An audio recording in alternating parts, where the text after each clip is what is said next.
What if the biggest names of Hollywood's golden age weren't quite what they seemed?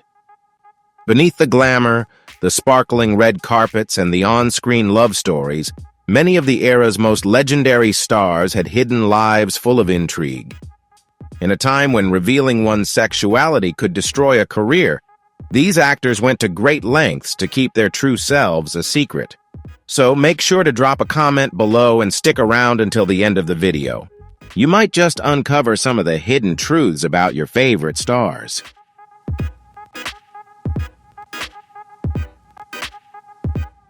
As a gay man in an era when homosexuality was heavily stigmatized, particularly in the entertainment industry, James Mitchell chose to keep his sexuality private. While he never publicly acknowledged it, his relationship with costume designer Albert Wolsky was one of the longest and most respected love stories in Hollywood.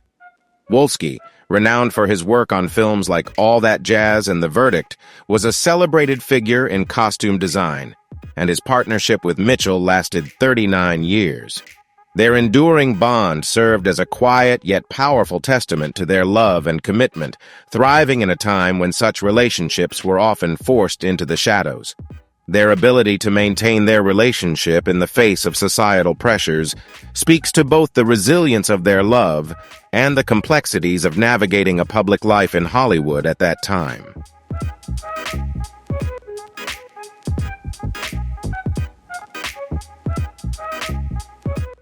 James Mitchell and Albert Wolsky met in the early 1960s, and although their relationship was never publicly acknowledged, it became a central and enduring part of Mitchell's life. While Mitchell kept his sexuality private throughout his career, those who worked closely with him on set or were his friends knew about the partnership. Colleagues and friends remembered Mitchell as a warm, generous person, profoundly dedicated to his craft, and fiercely loyal to those he loved. His relationship with Wolsky, though never in the spotlight, was a quiet yet significant part of his life, reflecting the depth of his character and the values he cherished. Their bond, though kept private, was a testament to the love and commitment they shared, transcending the societal norms of the time.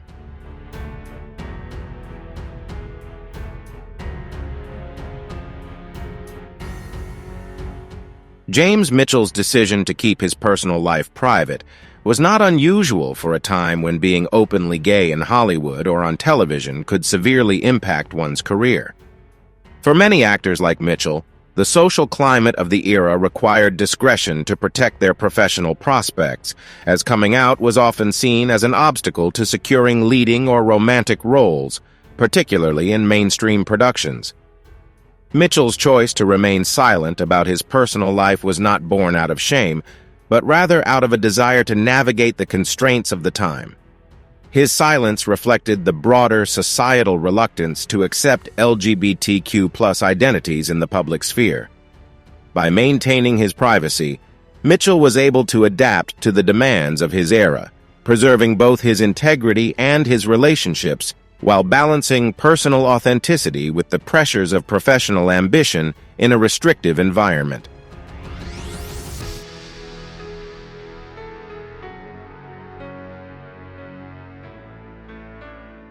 During an era when coming out as gay could ruin a career, especially in 1960s Hollywood, George Maharis chose to keep his sexual orientation private.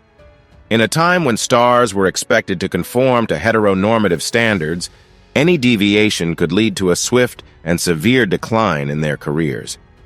Like many actors of his generation, Maharis understood the risks of publicly acknowledging his sexuality and opted to maintain his privacy. His decision to remain silent reflected the harsh realities of Hollywood's rigid norms, where the cost of living authentically could be a significant career sacrifice.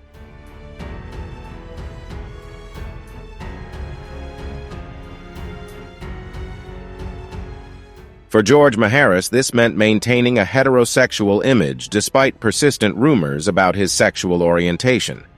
However, in 1967, his carefully crafted public persona was shattered when he was arrested for lewd conduct in a Los Angeles public restroom. The incident, involving Maharis being caught engaging in sexual activity with another man, quickly became a widely reported scandal. At a time when homosexuality was criminalized in many states, the arrest had severe consequences for his career. The scandal not only fueled speculation about his sexuality, but also marked the start of a significant professional decline, as Hollywood, still deeply conservative, distanced itself from him.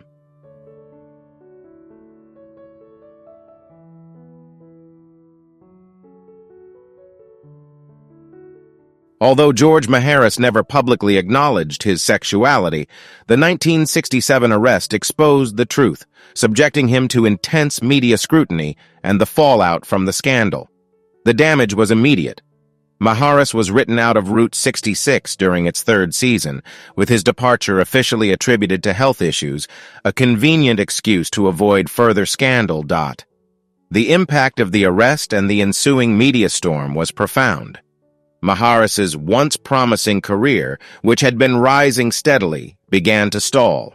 In a time when homosexuality was still heavily stigmatized, the scandal tarnished his public image and closed many doors for future opportunities. While he continued to work in television and film, his roles became more limited, and his fame gradually faded, leaving behind the shadow of what could have been.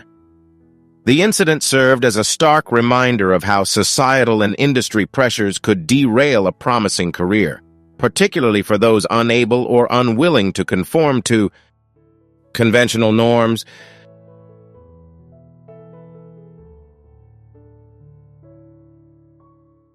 Roddy McDowall, like many actors of his era, had to carefully guard his personal life in an industry where openness about sexuality could lead to severe consequences. Though he never publicly confirmed his orientation, his connections with LGBTQ+ individuals were well known within Hollywood, leading to what became an open secret about his sexuality. McDowall never married, choosing instead to maintain a private life despite the close relationships he fostered within the LGBTQ+ community. His decision to keep this aspect of his identity out of the public eye was driven by the fear of backlash during a time when being openly gay could end a career.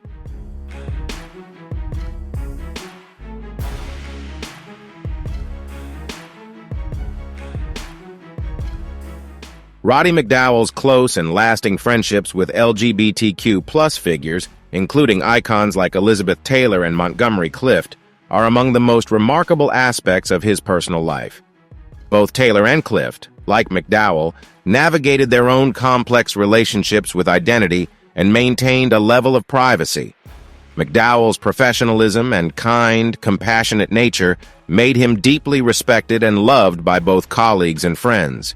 His charm, intelligence, and genuine sincerity were qualities that shone not only in his acting, but also in his personal connections, leaving a lasting impact on everyone he encountered.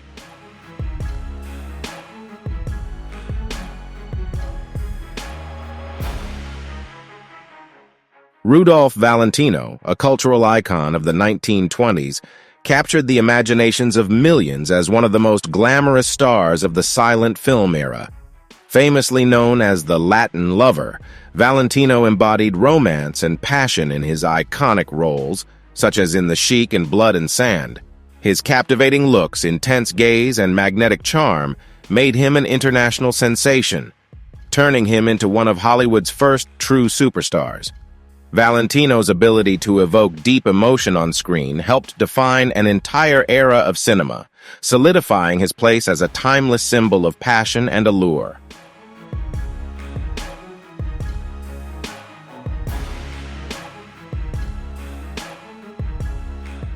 However, behind Rudolph Valentino's cinematic charm, his personal life was marked by controversy and speculation, particularly regarding his sexuality. His first marriage to actress Jean Acker was brief and ended in turmoil on their wedding night. Reports suggest that Acker locked Valentino out of their hotel room, leaving him humiliated and alone, and the marriage was quickly annulled. This dramatic turn of events sparked questions about the true nature of their relationship and fueled rumors surrounding Valentino's sexuality.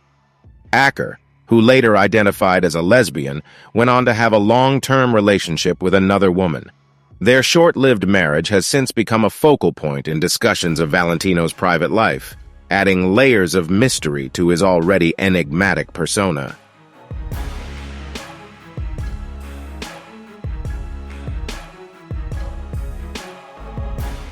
Valentino's second marriage to costume designer and actress Natasha Rambova was similarly tumultuous. Their passionate but strained relationship ultimately ended after a few years, with Rambova citing incompatibility and career conflicts as the main reasons for their separation. The collapse of both marriages, coupled with Valentino's close friendships and collaborations with male colleagues, only deepened the speculation surrounding his sexuality. These personal and professional dynamics kept the mystery of his private life alive, fueling ongoing intrigue and gossip in the public imagination. Despite his glamorous on-screen persona, Valentino's true identity remained shrouded in ambiguity, adding to the allure and fascination that surrounded him.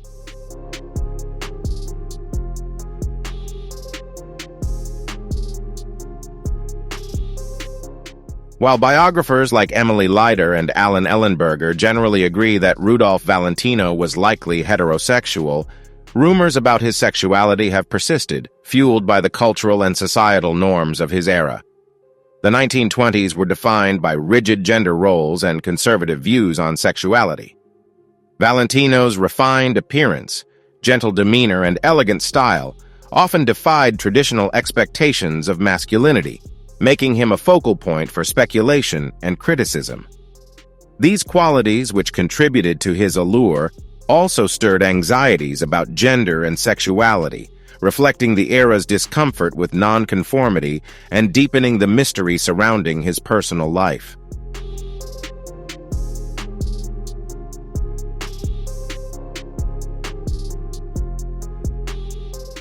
Valentino was frequently ridiculed in the press, with some articles mockingly dubbing him the derogatory nickname Pink Powder Puff. These attacks on his image deeply affected him, leading Valentino to publicly defend his masculinity. In one infamous incident, he even challenged a journalist to a boxing match to prove his manliness. Despite this bold gesture, the event did little to quell the rumors or silence the ongoing criticism. The relentless scrutiny of his personal life and image continued, leaving Valentino to constantly battle public perception, an ongoing reflection of the societal pressures and anxieties surrounding gender and sexuality at the time.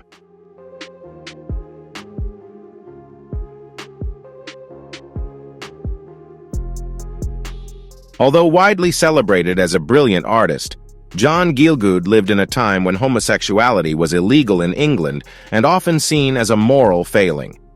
Within the insular world of theater, his sexuality was an open secret, known to many, but outside this circle, he was exceptionally discreet about his personal life.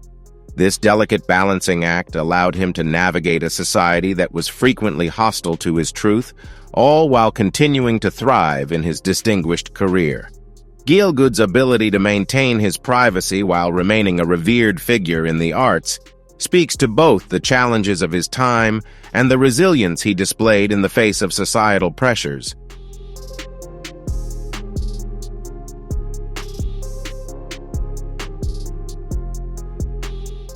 This prudence couldn't protect John Gielgud from the dangers of being a gay man in that time period. In 1953, at 49 years old, he was arrested for importuning for immoral purposes, a charge often used to target gay men. The arrest took place in Chelsea, London, after Gielgud was caught approaching another man in a public restroom, a grim consequence of the repressive laws of that era.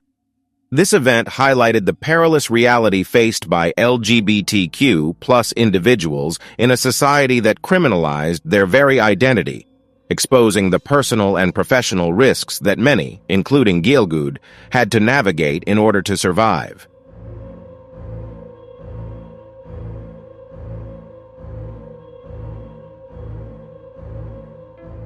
The scandal posed a serious threat to John Gielgud's distinguished career. News of his arrest spread rapidly, and in the conservative climate of 1950s Britain, Many feared it would signal the end of his professional life. Gielgud himself was profoundly shaken by the event, with reports suggesting he considered stepping away from the stage altogether. Yet, to his surprise, both his colleagues and fans rallied around him. Rather than facing alienation, the theater world and the public extended a surprising degree of understanding and forgiveness. Gielgud pressed on with his work, and his status as a remarkable artist remained largely unscathed, a testament to both his extraordinary talent and the unwavering loyalty of those who supported him.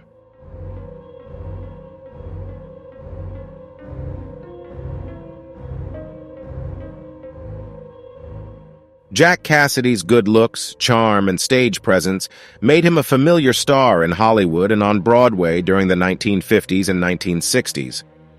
However, his personal life was far removed from the glamorous image he projected to the public, marked by tumultuous relationships, struggles with substance abuse, and persistent rumors about his sexuality.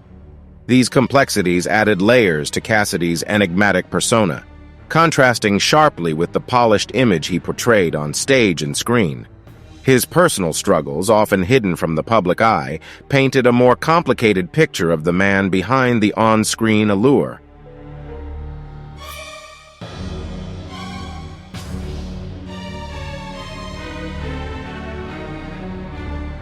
Jack Cassidy's marriage to actress Shirley Jones in 1956 was one of Hollywood's most high-profile unions at the time. The couple had 3 children, including actor David Cassidy, who later rose to fame as a member of the Partridge Family, a television series in which Shirley also starred. Their family appeared to embody the ideal American household, but behind the scenes, Cassidy's personal struggles began to surface. His charm and talent were often overshadowed by inner turmoil, which would later take a toll on both his career and family life, adding complexity to the image of perfection they presented to the public.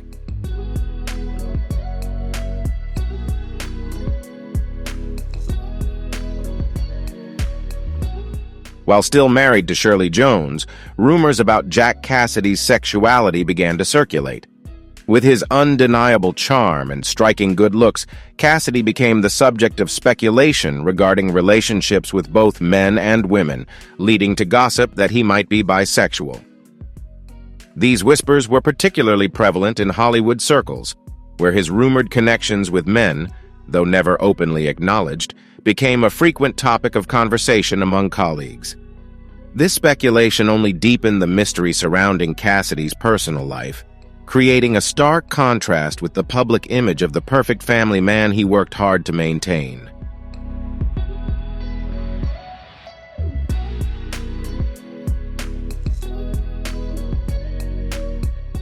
Despite the swirling rumors, Jack Cassidy never publicly addressed them and continued to present himself as a heterosexual man to the public. He was careful to protect his private life, fearing that any disclosure could jeopardize his career. However, those who worked with him, or were close to him, were aware of his relationships with men, which became an open secret within his inner circle. This tension between his public image and private reality added a layer of complexity to his life and legacy, revealing the contradictions between the persona he projected and the man behind it. His story reflects the challenges faced by many in Hollywood during that time, navigating a delicate balance between personal truth and professional survival.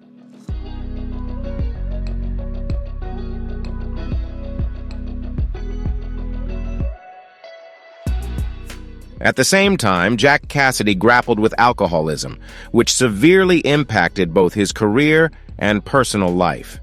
Reports of erratic behavior and growing personal turmoil became more frequent as his struggles deepened. The combination of substance abuse and the pressure of maintaining a double life seemed to accelerate his decline, both personally and professionally. His marriage to Shirley Jones, once one of Hollywood's most admired unions, became increasingly strained and eventually ended in divorce in 1975, after nearly 20 years together. This marked a pivotal moment in Cassidy's life, as the challenges he faced only seemed to intensify from there, leading him into a downward spiral that would haunt both his career and personal relationships.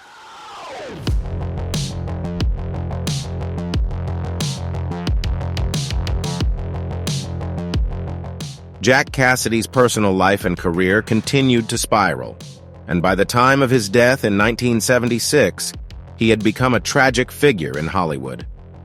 At the age of 49, Cassidy was found dead in a fire in a Los Angeles apartment under mysterious circumstances. While some believed the fire to be an accident, others speculated that his ongoing struggles with alcoholism and deteriorating mental health may have contributed to the tragedy. His untimely death added a darker chapter to his legacy, leaving behind a career marked by remarkable talent, but overshadowed by personal demons and unresolved questions. Cassidy's life and death remain a poignant reminder of the complexity of fame and the struggles many face behind the scenes.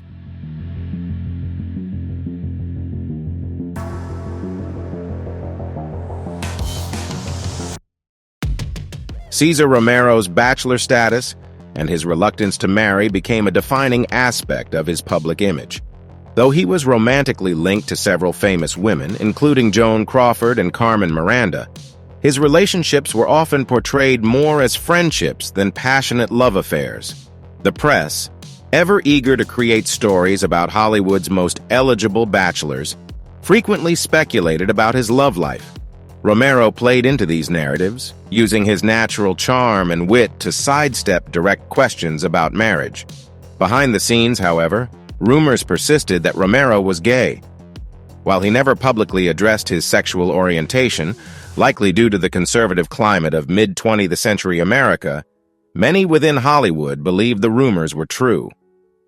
His ability to remain discreet allowed him to navigate a complex social environment while preserving his successful career and well-loved public persona.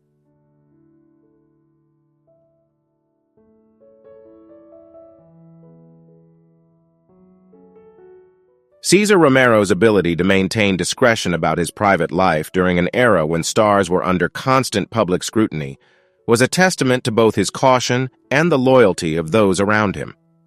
Unlike many of his peers, he managed to avoid the scandals or intrusive tabloid stories that could have threatened his career. His refusal to openly discuss his personal life never harmed his standing in Hollywood. In fact, his warm personality, sharp wit, and commitment to his craft only endeared him to colleagues and fans alike. Romero often made light of his bachelor status, famously quipping, "I've never married because I like steak, and I like it cooked my way." These humorous remarks reinforced his image as a man happily embracing his independence. His charm and playful approach to such topics allowed him to remain a beloved figure in Hollywood, skillfully deflecting the pressures of public curiosity.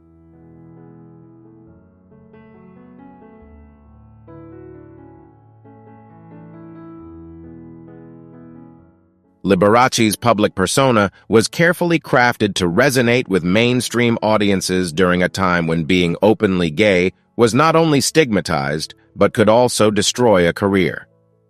He worked tirelessly to create the image of a heterosexual man, often engaging with the press and his fans in ways that reinforced this narrative, including frequent discussions about his admiration for women. He even contributed to articles like "Mature Women Are Best," "Television's Top Pianist Reveals the Kind of Woman He'd Like to Marry," where he outlined his ideal standards for a future wife. These calculated statements helped solidify his carefully constructed image and ensured that he maintained his popularity as a beloved family entertainer, all while keeping his true identity hidden. His efforts exemplified the lengths to which stars had to go in order to protect their careers and conform to societal expectations, all while suppressing their authentic selves.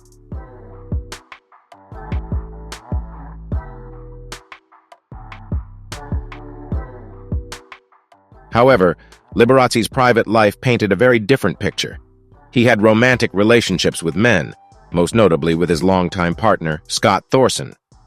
Thorson, who was 40 years younger than Liberace, entered his life in the late 1970s and became not only his lover but also a significant part of his public image. The two appeared together frequently at events and on tours, presenting a united front to the public. Yet their relationship was far from smooth, and it eventually ended in a highly publicized lawsuit. Thorson sued Liberace for emotional and financial support, a case that attracted widespread media attention and thrust Liberace's private life into the spotlight. Despite his efforts to maintain a carefully crafted public persona, the lawsuit revealed facets of his personal life he had worked tirelessly to keep concealed. The drama surrounding the lawsuit exposed the conflict between the image he cultivated for his fans and the reality of his relationships, highlighting the pressures and contradictions faced by many public figures during that time.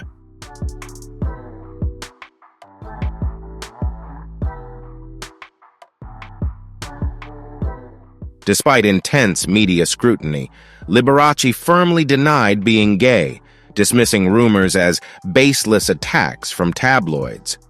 His denial was not just a personal choice, but also a reflection of the societal pressures of the time. In the deeply conservative entertainment industry of the mid-20th century, admitting to being gay was virtually unthinkable, particularly for someone like Liberace, whose success relied heavily on the adoration of middle-class American audiences. Instead, Liberace used lawsuits and public statements to protect his image. In a high-profile 1959 case, he successfully sued the British tabloid Daily Mirror for suggesting he was gay, later quipping, "I cried all the way to the bank."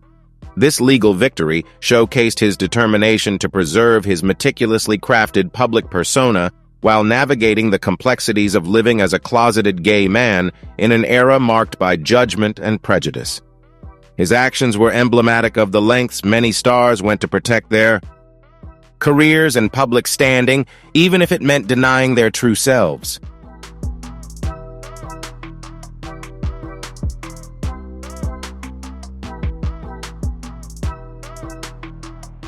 Despite his public denials, Liberace's sexuality was considered an open secret within Hollywood circles.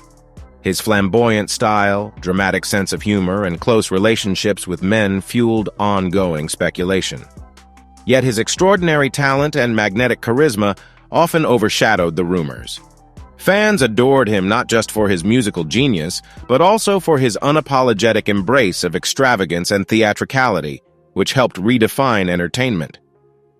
Liberace's ability to captivate audiences with his larger-than-life persona ensured his lasting popularity, even as whispers about his private life continued to linger in the background. His public image, crafted with precision and flair, allowed him to remain a beloved figure, while the complexities of his personal life remained hidden in plain sight.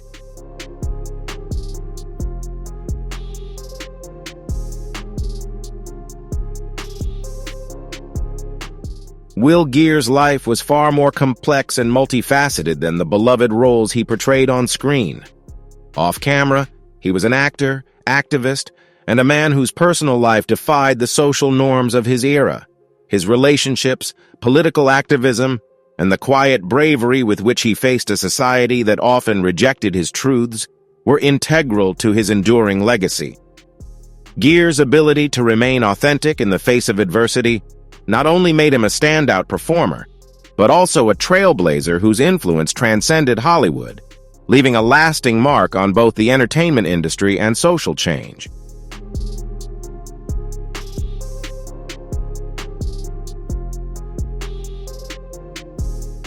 In the 1930s, Geer was romantically involved with Harry Hay, a pivotal figure in the gay rights movement and co-founder of the Mattachine Society. Hay devoted his life to advocating for the rights and visibility of the LGBTQ+ community, and his bond with Geer went beyond affection. It was rooted in shared values and a mutual commitment to activism and social justice. Both men were ahead of their time, challenging societal norms and fiercely advocating for equality, making their relationship not only significant personally, but also socially and historically impactful.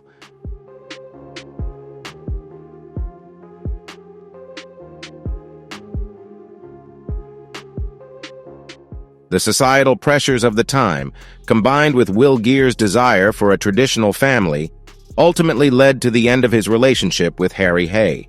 Geer later married actress and activist Herta Ware, and together they created a life grounded in progressive ideals and a shared love for the arts. Their marriage, which resulted in 3 children, lasted until their divorce in 1954. Despite the separation, Geer and Ware maintained a close relationship, with Ware offering her full support and understanding of Geer's sexual orientation. Her compassion and unwavering support provided him with a rare sense of acceptance during a time of judgment, highlighting the lasting strength of their bond and the unique space of understanding they cultivated.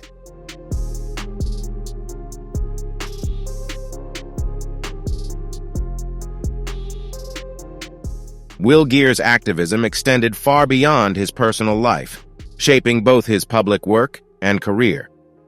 As an outspoken member of the Communist Party during a time when such affiliations were perilous, especially in Hollywood, his political commitment stemmed from a deep belief in equality and social justice. He used his platform to champion causes like workers' rights, civil rights, and progressive social change. Geer's unwavering dedication to these ideals showcased his bravery and resolve as he boldly fought for a more just and equitable world, despite the personal and professional risks involved. His courage to stand by his convictions, even amidst adversity, solidified his legacy as both an artist and a tireless activist.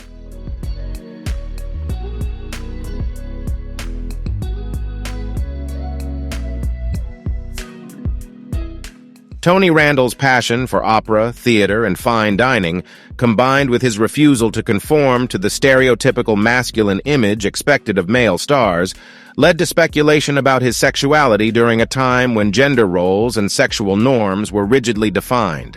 He was a vocal advocate for the arts and a frequent guest on talk shows, where his sharp wit and uninhibited humor often stole the spotlight. Despite ongoing rumors, Randall was married to his first wife, Florence Gibbs, for 50 years until her death in 1992. The couple, who had met when Randall was just 19, shared a profound, enduring bond. Florence's passing was a significant turning point in Randall's life, both personally and publicly, as he adjusted to life without his lifelong partner while navigating a changing social landscape and increased public scrutiny.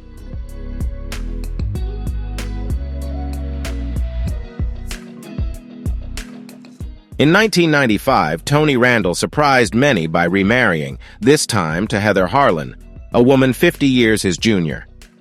The marriage, which defied societal expectations, sparked significant criticism and raised eyebrows across the public. Despite the controversy, it led to the birth of 2 children, Julia and Jefferson.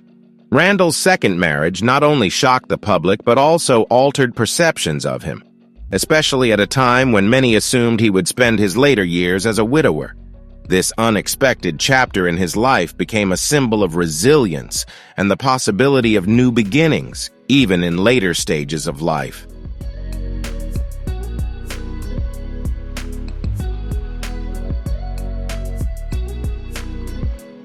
In interviews, Tony Randall dismissed doubts about his relationship with Heather, emphasizing their love and happiness rather than addressing the ongoing rumors about his sexual orientation.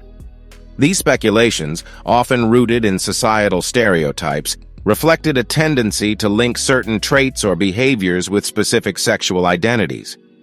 Randall addressed these rumors directly over the years, often using humor to deflect intrusive questions. He once famously quipped, "I don't understand why people are so interested in my private life. It's called private for a reason." His refusal to conform to societal expectations and his commitment to living authentically on his own terms made him a figure of admiration and intrigue, someone who refused to be defined by labels or assumptions.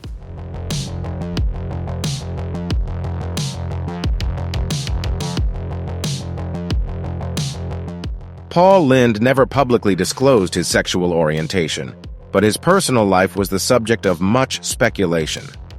Living in an era with strict societal expectations surrounding masculinity and gender expression, his flamboyant and often effeminate demeanor only fueled rumors about his sexuality.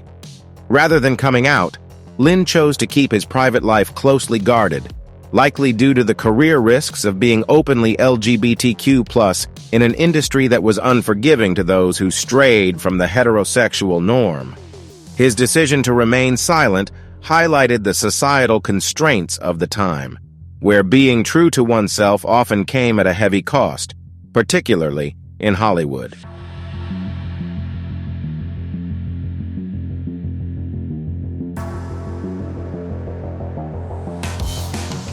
Behind the scenes, Paul Lynde faced another significant challenge closely tied to the pressure of concealing his true self: alcohol addiction. Struggling with alcoholism for much of his life, many believe that the stress of hiding his identity, along with the burden of maintaining a public image that didn't align with his personal reality, played a major role in his substance abuse. Lynde's addiction not only took a toll on his personal life, but also impacted his career. Despite his popularity, particularly on Hollywood squares and other television appearances, his drinking led to erratic behavior, and he earned a reputation for being difficult to work with on set. The combination of private struggles and his public persona created a complex, often painful reality that affected both his relationships and professional trajectory.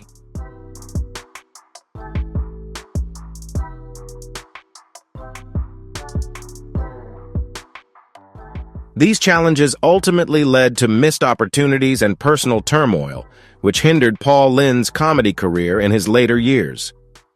While his struggles with alcohol were well known, his sexual orientation remained a closely guarded secret throughout his life. It wasn't until his death in 1982 that more details about his personal life began to surface. At the time of his passing, Lynde was mourned as one of the most brilliant comedic talents of his generation. Yet there was a profound sadness in the realization that he had never fully embraced his true self, neither on screen nor in his personal life. His untold story became a poignant reminder of the heavy toll that societal pressures can take on an individual's authenticity and well-being.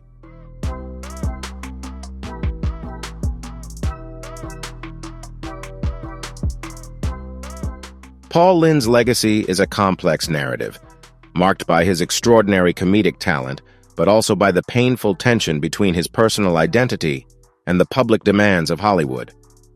He passed away at the age of 55 from complications related to a heart attack, leaving behind a poignant reminder of the darker side of fame. His life and career reflect the inner struggles he faced, especially the burden of concealing his true sexual orientation. Despite his comedic brilliance, Lynde's story underscores the personal costs of living in a world where authenticity was often sacrificed for public acceptance, creating a legacy that is as much about the pain he endured as the laughter he gave.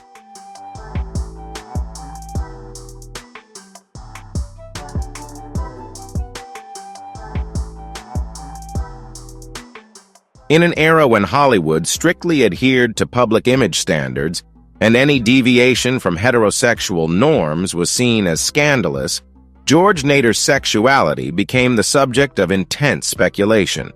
The rumors were amplified by his close friendships with other male actors, particularly Rock Hudson, one of the most iconic stars of the 1950s and 1960s. Although the relationship between Nader and Hudson was always publicly described as platonic, their deep bond led many to draw their own conclusions, fueling the intrigue surrounding both actors' personal lives. This speculation only deepened the mystery of their private worlds, as Hollywood remained largely unwilling to accept or acknowledge anything beyond the traditional heterosexual narrative.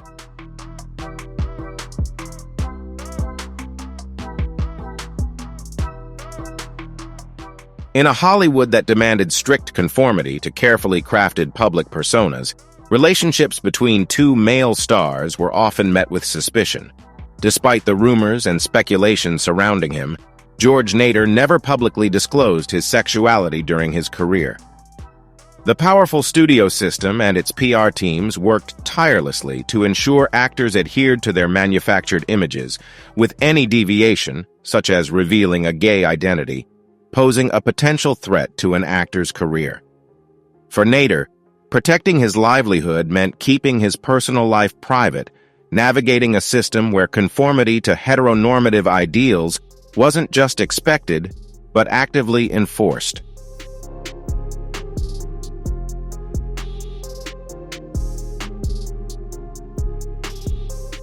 In the early 1970s, after more than a decade of steady work in Hollywood, George Nader decided to step away from acting and embrace a quieter life. He shifted his focus to writing and chose to live outside the public eye. During this period, Nader fully embraced his true identity, opting to live openly with his longtime partner, Mark Miller. The couple shared a loving and committed relationship that spanned over 55 years, becoming a symbol of enduring love at a time when same-sex relationships were rarely acknowledged, let alone celebrated. Their bond stood as a quiet yet powerful testament to authenticity, resilience, and love in the face of the societal challenges of the era.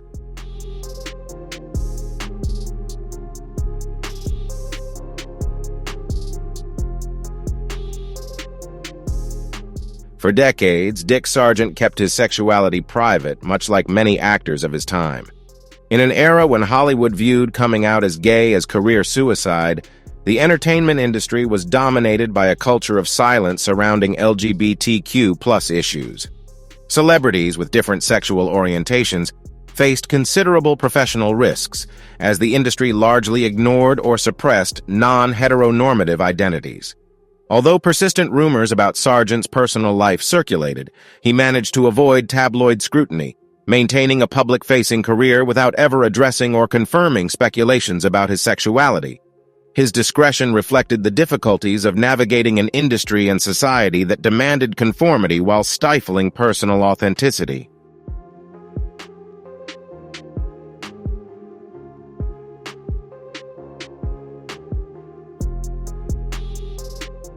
In the early 1990s, Dick Sargent felt it was important to live authentically and use his platform to support causes he deeply cared about.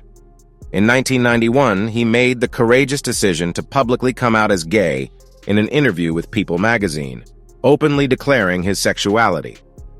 This moment marked a significant turning point, as coming out as LGBTQ+ was still rare in Hollywood at the time, and many actors feared that such a revelation could jeopardize their careers. Sargent's decision to embrace his truth and advocate for greater acceptance was a bold move that helped pave the way for increased visibility and representation in the industry, breaking down barriers and encouraging others to follow suit.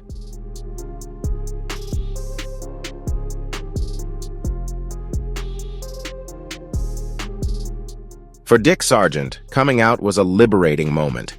He explained that much of his life had been lived under the weight of secrecy, and publicly embracing his sexuality allowed him to take control of his own narrative. His decision also reflected a broader shift within the entertainment industry.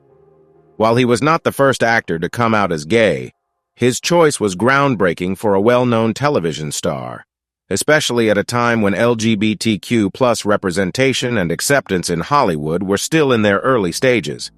Sargent's courage helped challenge prevailing stereotypes and opened the door for more open, honest conversations about sexuality in the public sphere, contributing to the ongoing push for greater visibility and acceptance.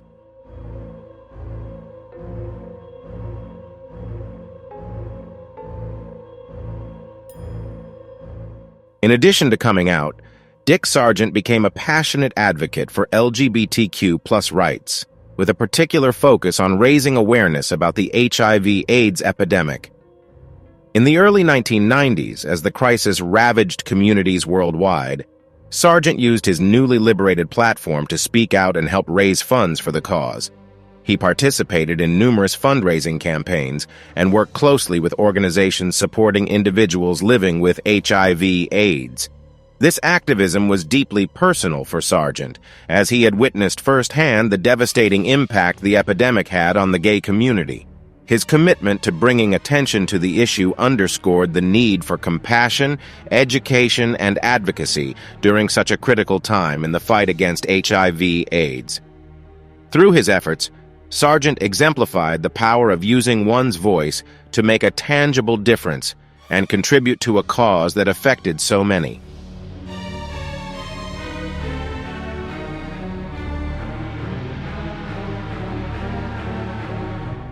What do you think about these celebrities' gender secrets? Leave your thoughts in the comments below. We hope you found this video helpful. Don't forget to like, share, and subscribe if you enjoyed the content. Thanks for watching and see you in the next videos. Bye.